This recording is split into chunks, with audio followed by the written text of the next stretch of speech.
O Isaías mandou uma boa aqui já, né? Falou assim: boa noite, admiro muito seu canal.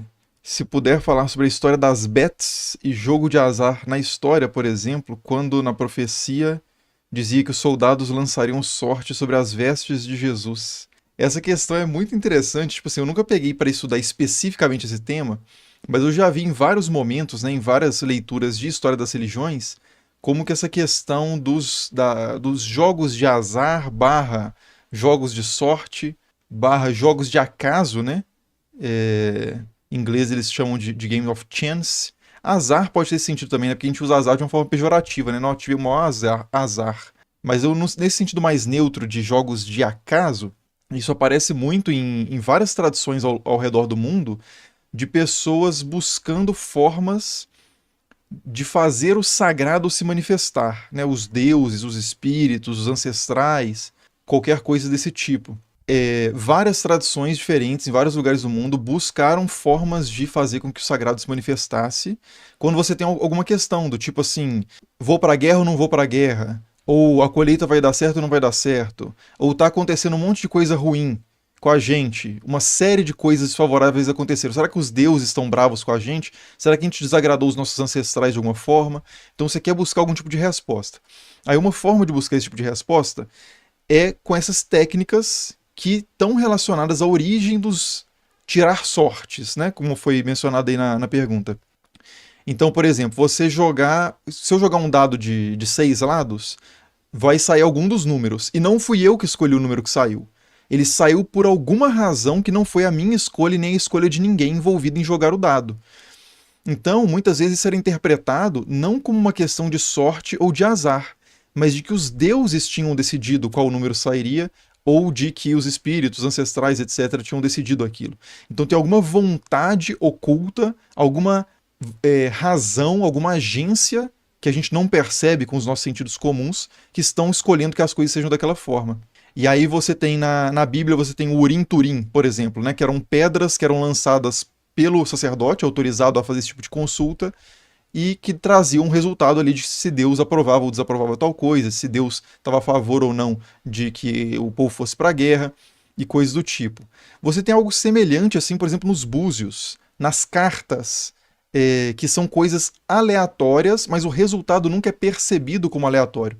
Ele é a decisão de algo ou alguém oculto e superior, que tem acesso privilegiado ao futuro, por exemplo, ou algo que está distante, que você não consegue enxergar.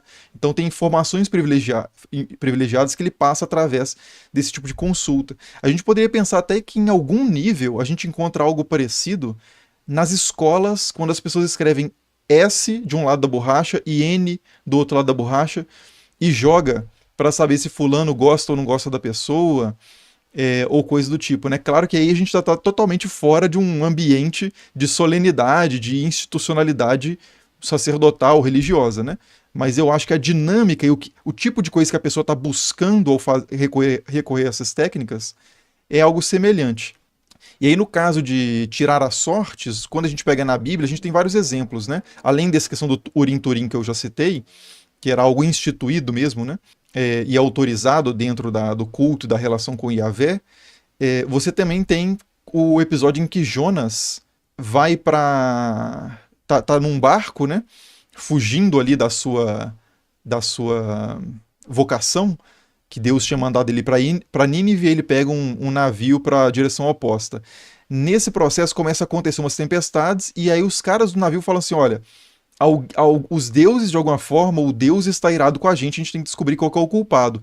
Aí eles lançam sortes, meio que tira no palitinho, né? Eu acho que não está explicitado ali qual que é a técnica exatamente, mas aí descobrem que é Jonas o culpado. Eles pegam Jonas e lançam ele do navio, né? Tem no Novo Testamento, tem um episódio em que os apóstolos, depois que Judas morre, ficam 11. Aí Pedro fala assim que tem que ser 12. E aí eles tiram na sorte e escolhem Matias como substituto, né, para inteirar os 12 de novo. Então, esse tipo de recurso, né, tirar sortes, era muito utilizado nesse contexto, né, de buscar uma mensagem de alguém que é mais difícil de se conectar diretamente, né? Se eu quero saber o que o imperador pensa, eu vou na casa dele, né? Vou no palácio. Se eu quero saber o que minha mãe pensa, eu pergunto para ela. Se eu quero saber o que Deus pensa, ou que os deuses pensam é uma coisa mais complicada. Então, ao longo da história, a humanidade, né, em diferentes pontos e diferentes formas, foi produzindo esses artifícios, essas técnicas, talvez algumas mais funcionais ou não, vai saber, para encontrar e receber essas revelações, né? Então, aí, claro, como existia esse uso solene, considerado sagrado das sortes, quando as pessoas faziam isso por dinheiro, em jogos de azar, nesse sentido, sei lá, de jogar dados para enriquecer facilmente e tal, isso era extremamente mal visto. Era visto até como algo blasfemo, né? Como algo que atentava contra os deuses. Era tirar sarro, né, dos deuses, ou forçar os deuses a uma situação que não era sagrada e coisa do tipo. Então, em vários contextos antigos, a gente tem essa proibição aos jogos de azar por essa motivação religiosa, né, espiritual, como queira chamar.